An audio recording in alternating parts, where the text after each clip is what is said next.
कथा, पुरुषार्थ कथा, सुनो सुनो सिद्धार्थ कथा। सत्य कथा,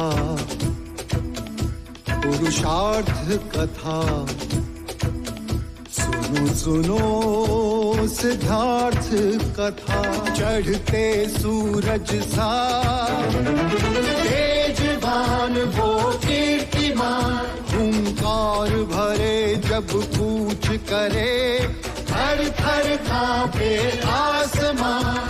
वो राजपुत्र वो शूरवीर, पर्वत को भेद दे उसके तीर, शांति का स्रोत करुणा की धार, निर्झर झरे मन से अपार। वो राजपुत्र वो शूरवीर, पर्वत को भेद दे उसके तीर, है शाक्य वंश का वो तारा, जगमग है जिससे जग सारा। सत्य कथा, पुरुषार्थ कथा, सुनो सुनो सिद्धार्थ कथा।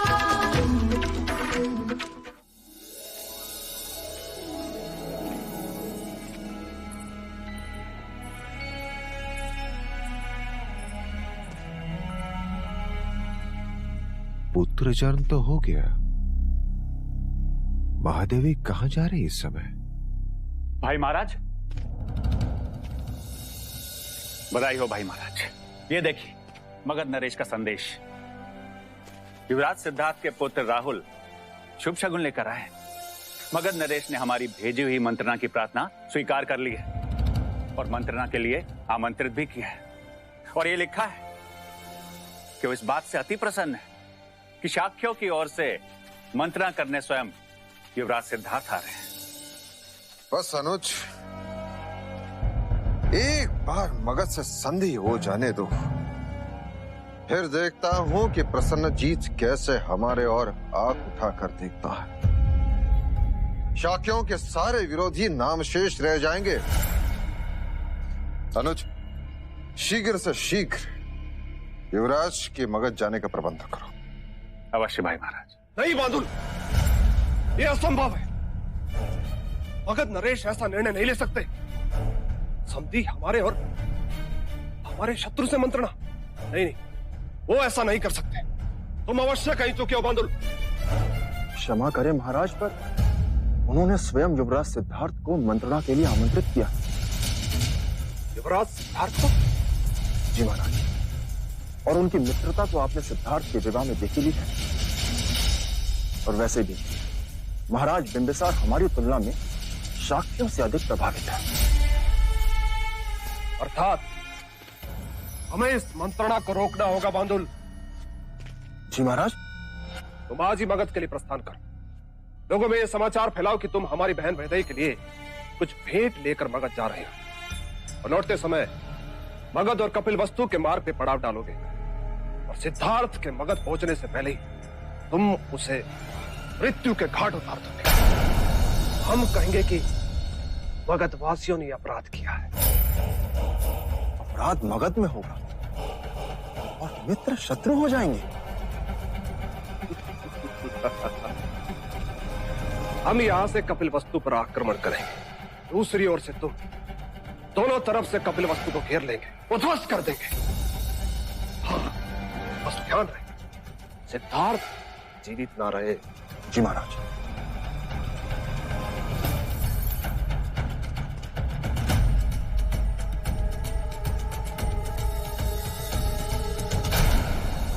आर्यक, तुम युवराज सिद्धार्थ के साथ अपने सैनिक लेकर मगध जाओगे और युवराज को पूरी सुरक्षा प्रदान करोगे।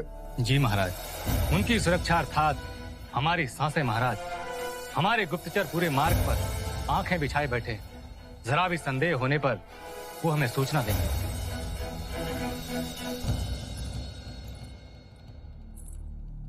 महादेवी, आप यहाँ? क्षमा करें महाराज, पर मैं आपसे बात करना चाहती हूँ। एकांत।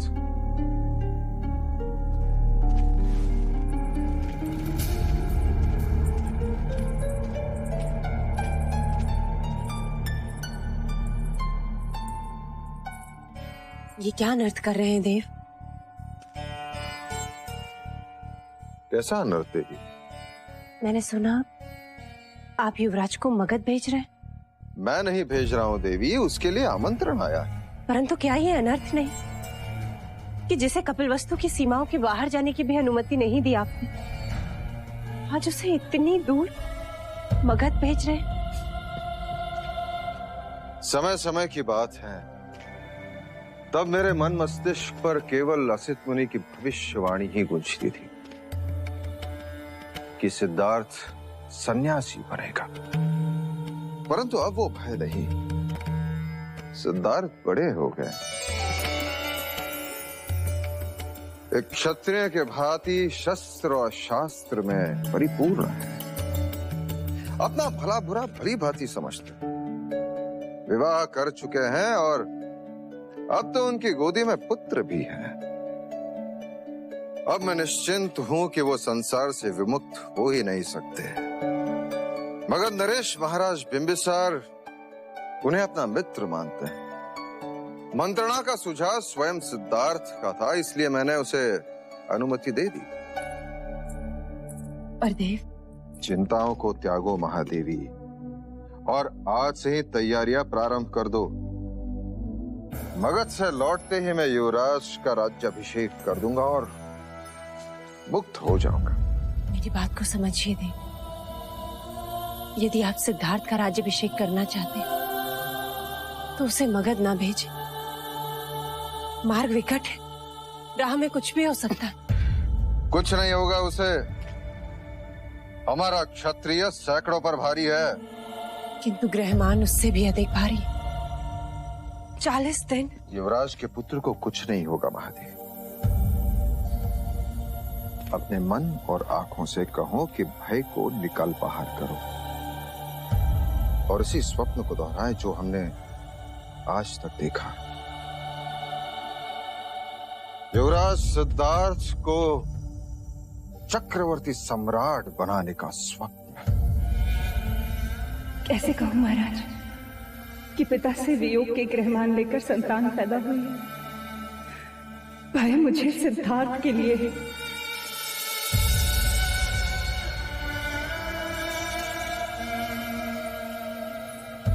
अब क्या करूं? कैसे रोकूं सिद्धार्थ को मगध जाने से?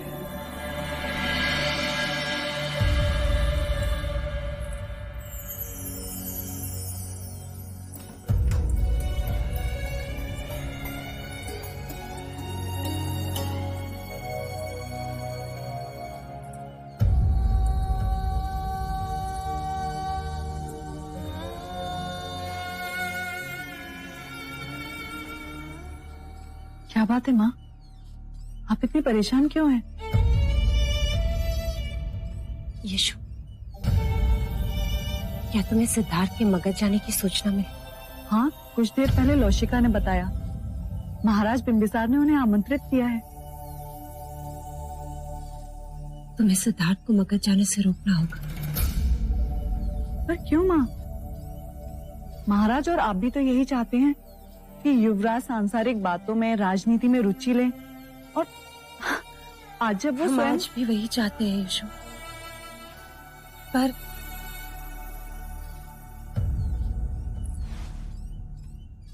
पर कारण कुछ और ही है। और क्या कारण है माँ? कारण वो है जो मैं आज तक तुमसे छुपाती आई। कारण वही जिस कारण तुम्हारा प्रथम गर्भ होने पर भी मैंने गोद भराई की विधि नहीं होने दी। कारण वो है कि आज तक तुम राहु जाप करती रही और अब मैं स्वयं राहु की पूजा विधि कर रही हूं।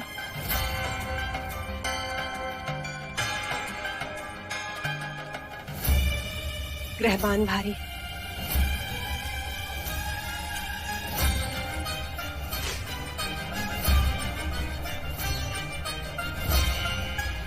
राहुल के भाग्य में पिता का सुख नहीं।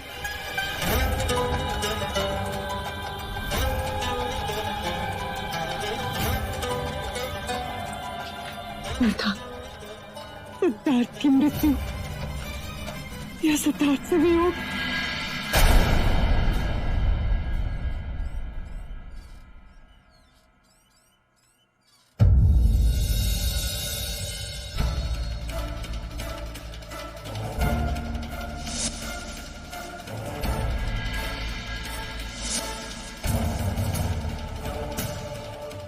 क्या महाराज इस बात से ज्ञात नहीं? नहीं, मैं ये बात किसी को नहीं बता सकती।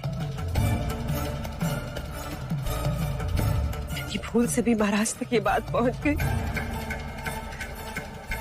कि राहुल का जन्म सिद्धार्थ पर भारी, तो वो राहुल के साथ कुछ भी कर सकते हैं।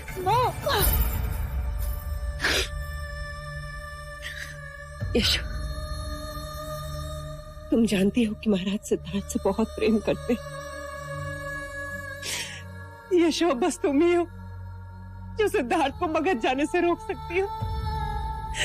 यशो, कुछ भी करो, कुछ भी करके सिद्धार्थ को मगध जाने से रोक लो।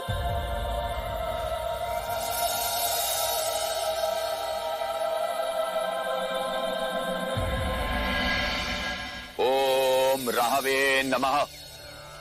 ओम राहवे नमः। ओम राहवे नमः।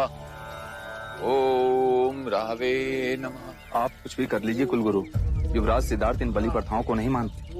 वो कभी इसकी अनुमति नहीं देंगे। चिंतित न हो अमात्य, पर्याय उपाय हैं। मैं केवल यज्ञ स्थल पर युवराज सिद्धार्थ की उपस्थिति चाहता हूं और इस शस्त्र पर उनका स्पर्श। पर मैं एक बार प्रयत्न अवश्य करूंगा कि युवराज स्वयं बलि चढ़ाएं। तब तक मैं ना कहूं, बलि को युवराज के सामने ना लाया जाए। जो आज्ञा। आपने अब तक बताया नहीं काकश्री, पर यह रास्ता तो अभ्यामा के मंदिर की ओर जा रहा है। हम वहीं जा रहे हैं युवराज। क्यों? आपके हाथों हर मंगल कार्य निर्विघ्न संपन्न हो। महादेवी ने आपके प्राणों की सुरक्षा के लिए स्वयं कुलगुरु वाचस्पति द्वारा एक यज्ञ का आयोजन किया था। आज उसी यज्ञ की पूर्णाहुति आपके हाथों होनी है। ओम रावे नमः। ओम रावे नमः। प्रणाम कुलगुरु। आयुष्मान। ये पूजा पाठ, ये जप किस लिए?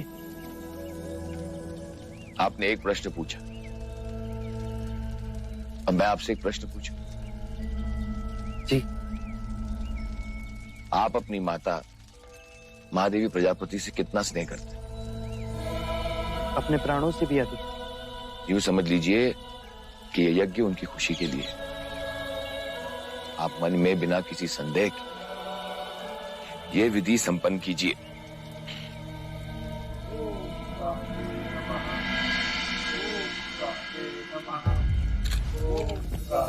आयुष्मान भव।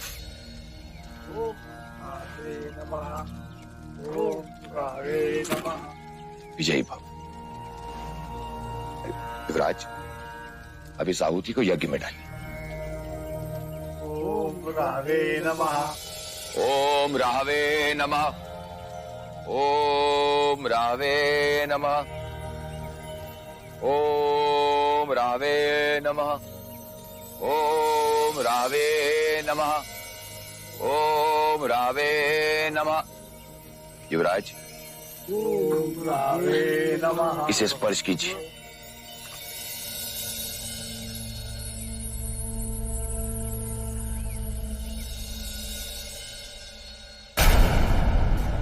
अब इसे तिलक लगाइए।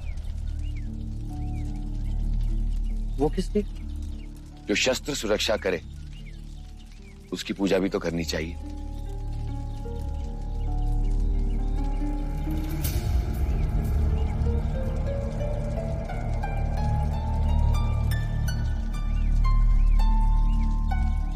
अब आप इसे लीजिए,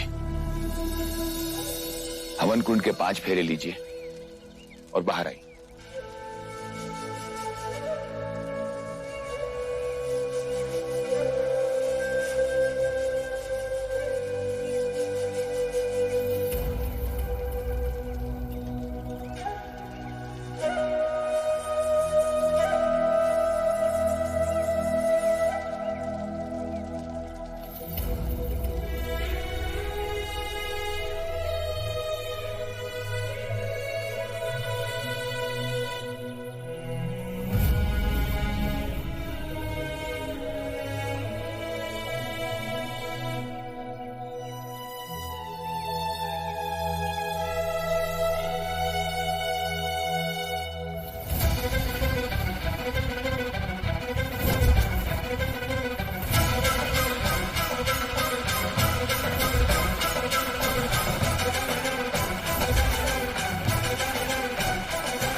युवराज, अब कोई संदेह नहीं, कोई भी सोच नहीं।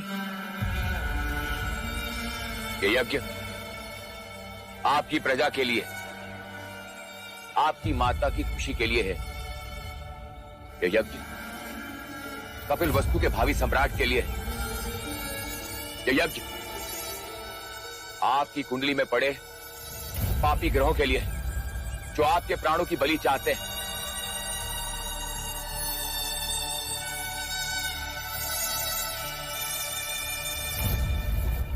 अब मेरे साथ बोलिए, अपने प्राणों की रक्षा हेतु, अपने प्राणों की रक्षा हेतु ये यज्ञ, ये आहुति, ये बलि स्वीकार करें, ये बलि स्वीकार करें। अब एक ही प्रहार से बलि का धड़ अलग करें। बोलिए अभय माता की जय, अभय माता की जय, अभय माता की जय।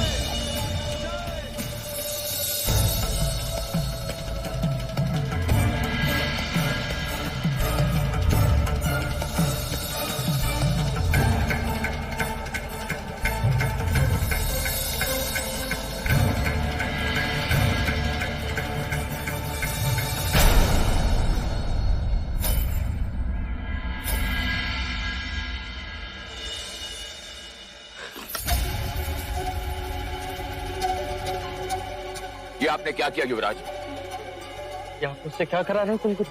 ये बलि पूजा है, आपको मां अभय को बलि चढ़ानी है। क्यों?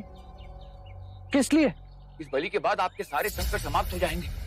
अर्थात अपने प्राण बचाने एक निर्दोष मूक पशु के प्राण हर लूं? ये सुनकर भी धिक्कार आता है कुलगुरु, आपको सोचकर नहीं आता? युवराज, ये बलि आवश्यक है, शास्त्रों में लिखा है। पढ़ा है मैंने, जो शास्त्रों में लिखा है, कथित ईश्वर को प्रसन्न करने अपनी प्रिय वस्तु अर्पण करें, और मनुष्य को अपने प्राणों से अधिक कुछ प्रिय नहीं। पर वो अपने प्राण नहीं दे सकता, इसीलिए इन मूक पशुओं की बलि चढ़ाता है। यदि आप ये बलि नहीं देंगे तो राजा अभी तुरंत ही बलि देंगे। मैं उन्हें भी रोकूंगा। युवराज, तुम्हारे प्राणों से कपिल वस्तु का भविष्य जुड़ा है, इसलिए इस निर्दोष का भविष्य छीन लूं। यदि ये बलि नहीं चढ़ाई गई, मृत्यु योग प्रबल होगा। तो मैं अपनी मृत्यु से स्वयं लड़ूंगा, पर जो लड़ नहीं सकता उसे मरने नहीं दूंगा।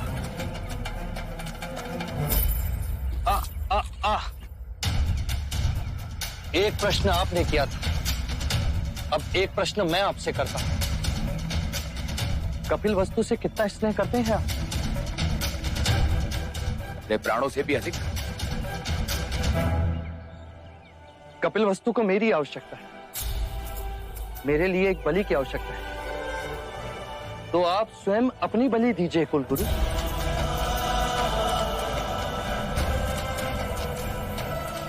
मेरे संकट भी टल जाएंगे और आपकी पूजा भी पूर्ण हो जाएगी। जो प्राण दे नहीं सकते, वो प्राण ले भी नहीं सकते। आ आ आ आ आ आ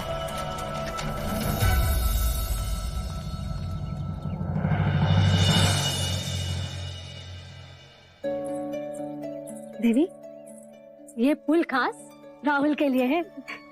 इन्हें मैं यहाँ पे इस खिड़की के पास रख देती हूँ, जिससे पूरे कमरे में इनकी सुगंध फैलती रहे।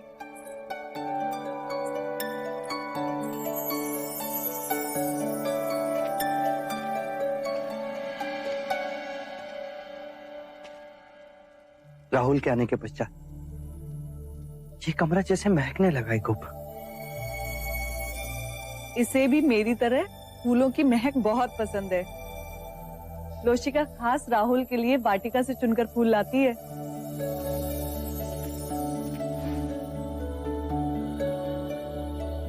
ले ले ले ले ले।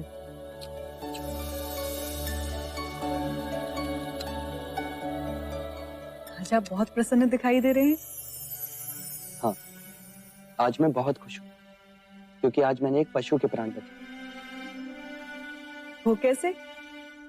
कुलगुरु वाचस्पति उसकी बलि देना चाहते थे। कहते हैं कि मेरे ग्रह विपरीत है, इसीलिए बलि देनी होगी। अब तुम ही बताओ गोपा, मेरे ग्रह विपरीत हो रहे, उस बेचारे प्राणी का क्या दोष? वो क्यों अपने प्राण गवाए? कहते हैं राहु दोष। और मैंने कहा कोई राहु मेरा कुछ नहीं बिगाड़ सकता जब तक मेरा ये राहुल मेरे साथ है। क्यों राहुल? फिर क्यों जा रहे हो उस राहुल को छोड़कर मगध देश?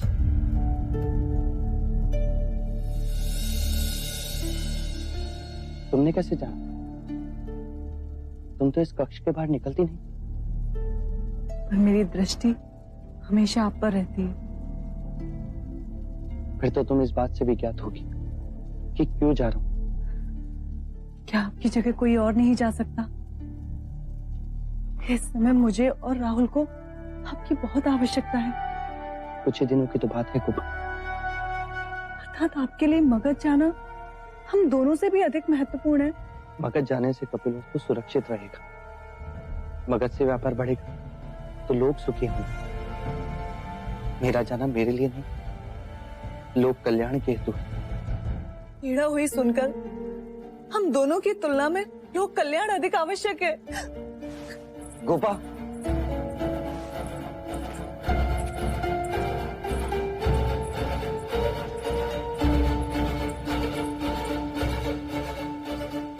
गोपा, मैं चाहता हूं तुम मेरी शक्ति बनो, मेरा बंधन नहीं।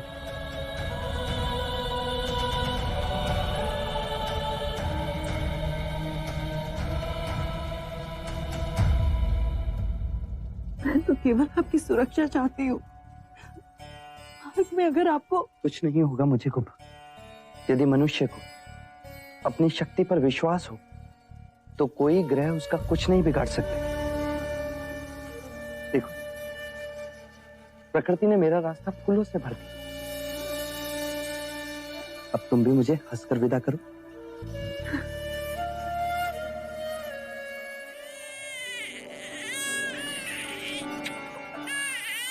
अब इसे भी मनाना होगा।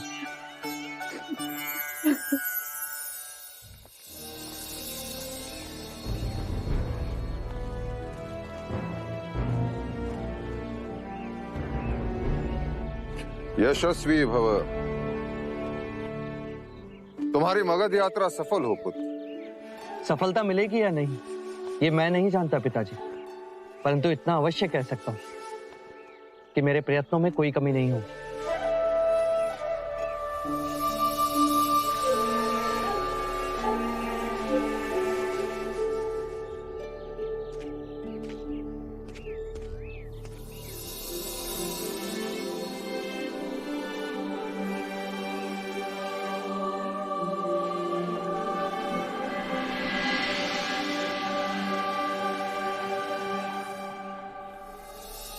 मगध के वासी लगना चाहिए तुम सब।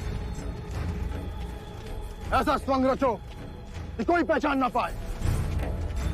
लगना चाहिए कि किसी बारात ने पड़ाव डाला।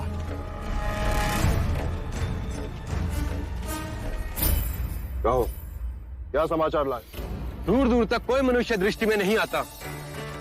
दृष्टि चूकनी नहीं चाहिए। धूल भी उड़े तो समझो शत्रु का आगमन है। चौकन्ना रहो। और कोई पूछे तो कहना है। क्या कहना है सेनापति जी? कहना क्या है? मगध से कपिलवस्तु की तरफ जाना है। और इस घड़ी के बाद कोई भी कौशल नरेश की बात नहीं करेगा। पहरा बदलते रहो। चेहरे पर पथरीले रंग लगा दो। चट्टानों पे छुप जाओ। कुछ रास्ते के मार्ग में छुप जाओ। मार्ग के खड्डों में छुप जाओ। जाओ। अपनी सांसें भी संभाल कर लेना। हमारा सामना सिद्धार्थ से। चिंतित न हो सेनापति जी, जंगल के हर पत्ते पर हमारी दृष्टि है।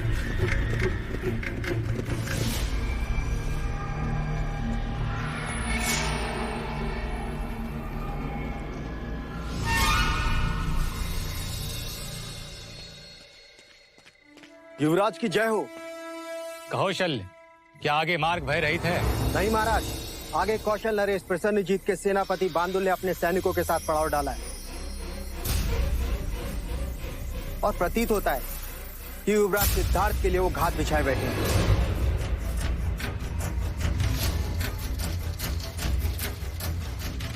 पर वो यहाँ क्या कर रहे हैं? आप तो जानते ही हैं, महाराज बिंबिसार की महारानी कौशल नरेश प्रसन्नजीत की बहन है।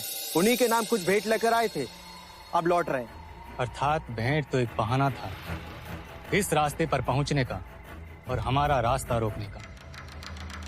शल्य, हमारे सारे शाक्य गुप्तचरों को संदेशा भेज दो कि वो एकत्रित हो जाएं। हमें बांदुल का सामना करना होगा। नहीं आर्यक, मैं युद्ध नहीं चाहता। आप चिंतित न हो युवराज, विजय हमारी ही होगी। मैं जानता हूं, मुझे तुम पर और हमारे सैनिकों के शौर्य पर कोई संदेह नहीं, पर केवल अपने एक प्राण के लिए मैं इतने प्राण दांव पर नहीं लगा सकता। पर मगध पहुंचने का और कोई दूसरा मार्ग नहीं है युवराज? है आर्यक, पूर्व की चट्टानों को पार कर हम मगध पहुंच सकते हैं और यही वो रास्ता है जो मुझे मगध को दिखाना है। किंतु वहां घोड़े नहीं जा सकते, वो चट्टानों का मार्ग है। बीच में दलदल भरी नदियां हैं, हमें चट्टाने चढ़ के जाना होगा। हमें हर पल खाई का खतरा बना रहेगा। हमें नहीं, केवल मुझे। आप सब यहीं रहेंगे ताकि बांदुल को यही लगे कि मैं यहीं हूं। आपकी सुरक्षा महाराज का आदेश है। आर्यक, कल प्रातःकाल मैं और चन्ना मगध जाएंगे और ये मेरा आदेश है।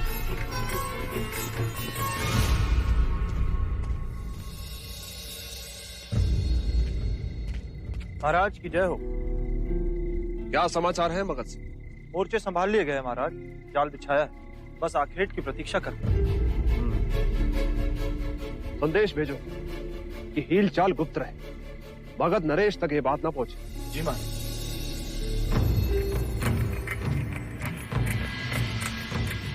महाराज की जय हो। अभी अभी कपिल वस्तु से समाचार मिला है कि युवराज सिद्धार्थ मगध की ओर निकल चुके हैं। इस बार अश्वमेघ के पराजय को मिटाना है और शाक्यों के परचम को उखाड़ फेंकना है। अगर हमारे सेनापति बांदुल विफल रहे और मगध नरेश को यह समाचार मिला तो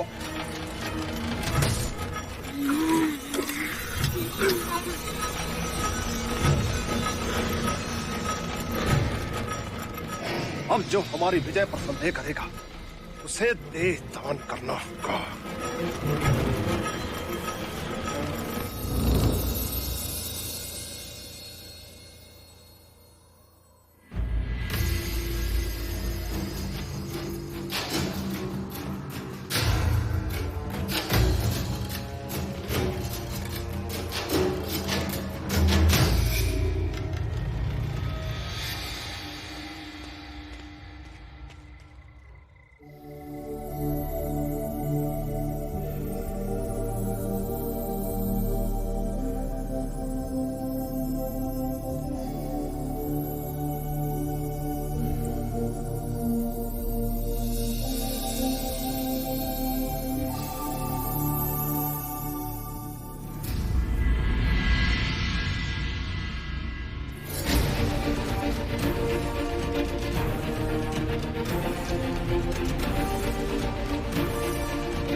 ठहरो, तुम भीतर नहीं जा सकते। हमें महाराज बिंबिसार ने आमंत्रित किया। इस समय वो रंग भवन में और किसी को वहां जाने की अनुमति नहीं। पर उन्होंने हमें स्वयं आमंत्रित किया है मित्र। तुम्हारा परिचय? आप शाक्य देश के कपिल वस्तु से आए युवराज सिद्धार्थ गौतम आपके महाराज बिंबिसार के मित्र हैं और मैं इनका सेवक।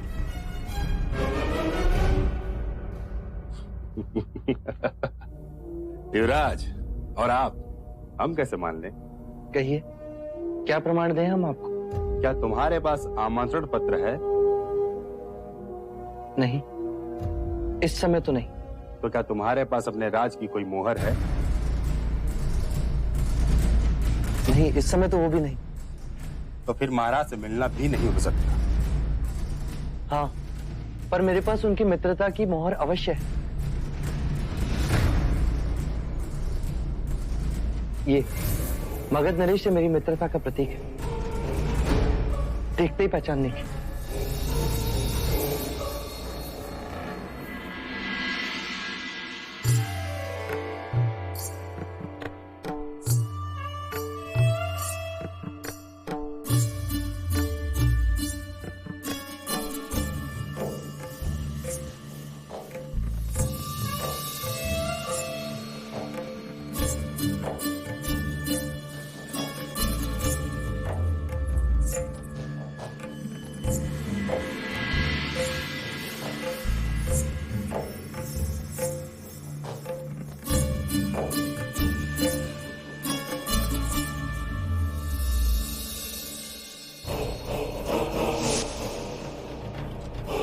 ये किस लिए? ये हमारी अति प्रिय अंगूठी है, इसे आप अपने पास रखिए, हमारी मित्रता का चिन्ह।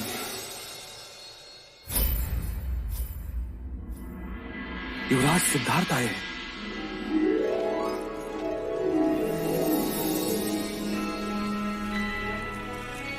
मगध राज्य में तुम्हारा स्वागत है मित्र।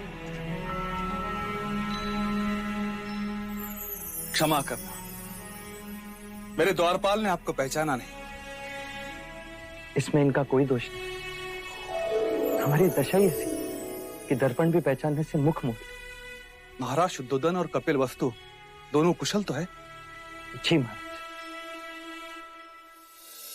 युवराज, क्या आपके वस्त्र को क्या हुआ? वो हम पूरब के मार्ग से आए, इसीलिए। पूरब के मार्ग से? क्या आप उन पहाड़ों से उतर कर आए हो? जी महाराज, ये विषय भी हमारी मंत्रणा का एक विषय है कि मैं पूर्व के मार्ग से आया क्यों है। मंत्रणा विस्तार से होगी। प्रथम भीतर चलिए, पहाड़ों की थकान दूर कीजिए। मंत्री से कहो अतिथि कक्ष की व्यवस्था की जाए, और जब तक युवराज सिद्धार्थ यहाँ है हम किसी अन्य से नहीं मिलेंगे। आइए। कुछ अतिथि महल के होते हैं और कुछ हृदय के। तो बांदुल आपका रास्ता रोके खड़ा था, इसी कारण आपने पूरब का मार्ग अपनाया। वाह, बड़ी चतुराई दिखाई आपने। अब वो आपका मार्ग में प्रतीक्षा कर रहा है और आपसे हाँ मेरे साथ। युवराज, यदि मुझे पहले पता होता तो मैं अपने सैनिकों को आपको लेने के लिए कपिलवस्तु भेज देता। सैन्य दल तो मेरे साथ भी था महाराज। बांदुल का सामना हम सरलता से करते और उसे पराजित भी करते, परंतु मैं युद्ध नहीं चाहता था। अकारण ही दोनों ओर के सैनिक अपने प्राण क्यों खोए? और मेरा आपसे मिलने का यही एक कारण है, मैं शांति चाहता हूं। कोई किसी से ना लड़े, सारी प्रजा सुख और शांति से जी। युवराज, आपके विचार तो अति उत्तम है, इसके लिए आपने क्या सोचा? शाक्य देश से रोहिणी नदी बहती है, जिस पर मैं सेतु बनवा रहा हूं, जो पूर्व की चट्टानों को जोड़ेगा, जिसको चीरते हुए मार्ग मगध तक पहुंचेगा। इस मार्ग के उपयोग से आपका लोहा पश्चिमी देशों और उत्तर भारत तक पहुंचाया जा सकता है। इस समय आप व्यापार कौशल के मार्ग द्वारा करते हैं, जिससे आपके प्रवास में दिन भी अधिक लगते हैं और जगह जगह भारी चुंगी भी देनी पड़ती है। यदि आप हमारे शाक्य के मार्ग से व्यापार करेंगे तो आपका समय भी बचेगा और आपको चुंगी भी एक ही बार देनी पड़ेगी, वो भी मित्रता के नाम पर। और आपसे हमारी मैत्री संधि के कारण कौशल नरेश प्रसन्नजीत हम पर आक्रमण नहीं करेंगे, और कौशल आपसे युद्ध नहीं करते क्योंकि वो आपके संबंधी हैं। और वैशाली गणतंत्र के साथ आपके और हमारे विचारधारा मेल खाती है, तो उससे चारों देशों में शांति बनी रहेगी, सभी सुखी होंगे, युद्ध और ईर्ष्या का अंत होगा और शांति का उदय। मैं आपसे प्रश्न पूछ सकता हूं? जी। क्या मैं आपका शीश चूम सकता हूं? अवश्य।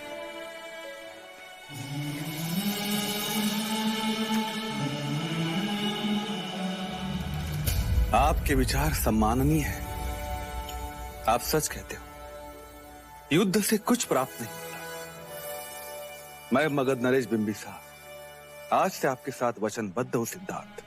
जब भी मार्ग तैयार होगा, मगध के सारे व्यापार उसी रास्ते से होंगे। किसी भी घड़ी में आपकी सहायता का अवसर मगध नरेश बिंबिसार अपना सौभाग्य मानेगा।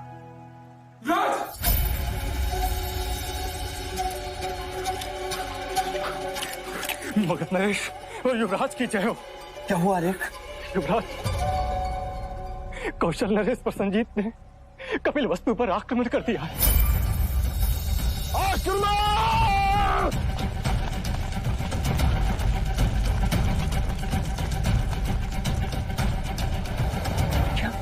आपके प्रस्थान करते ही बांदुल ने हम पर आक्रमण किया और फिर वो कपिल वस्तु की ओर गया। युवराज,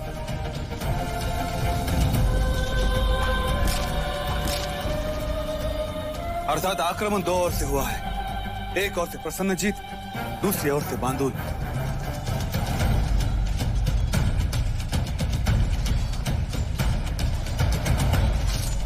क्या ये समाचार हमारे गुप्तचरों तक पहुंचा? जी महाराज, ये सत्य है। कौशल ने अचानक से आक्रमण किया महाराज।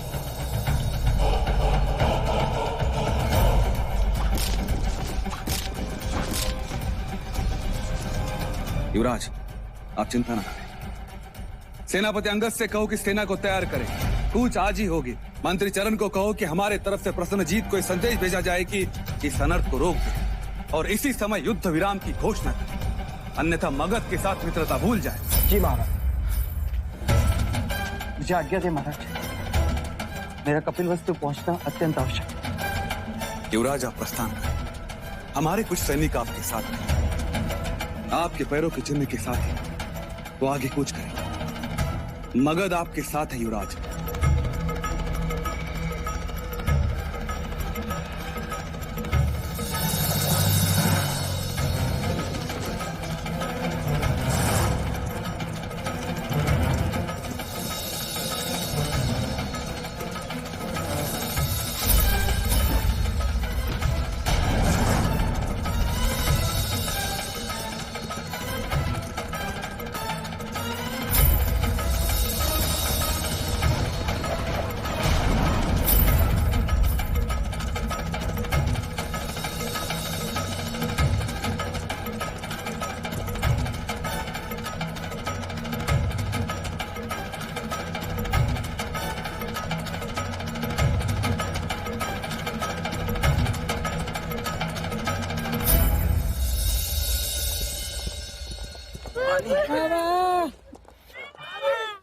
पानी पानी पानी पानी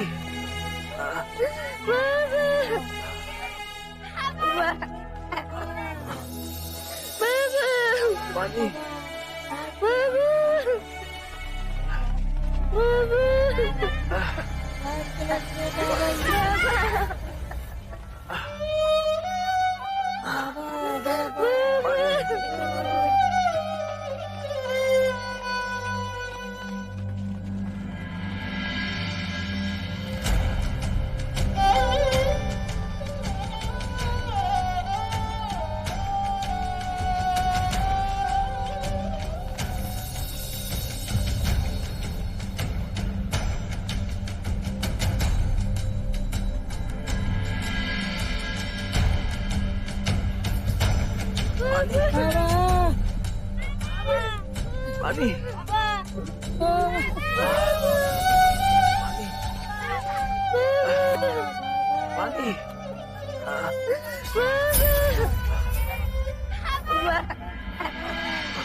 पानी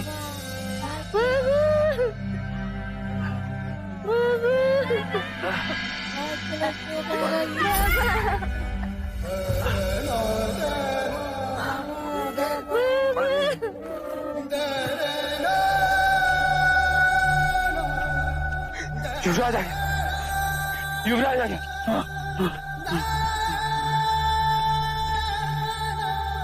जो भी घायल मिले तुरंत उपचार के लिए लेके जाओ।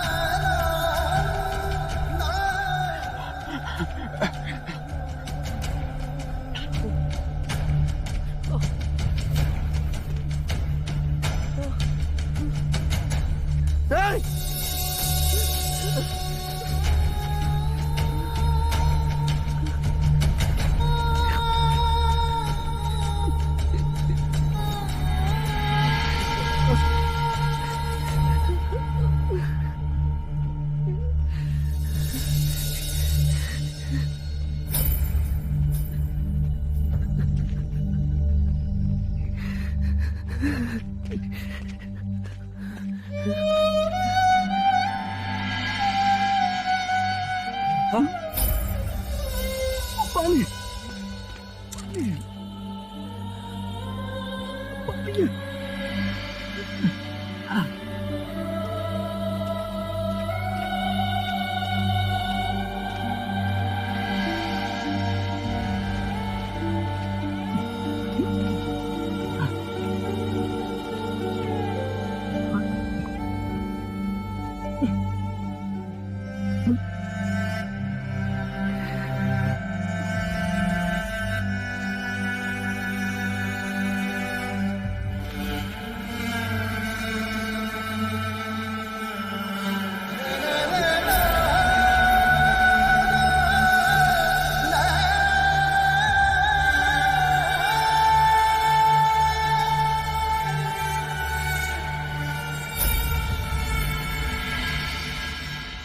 सत्य कथा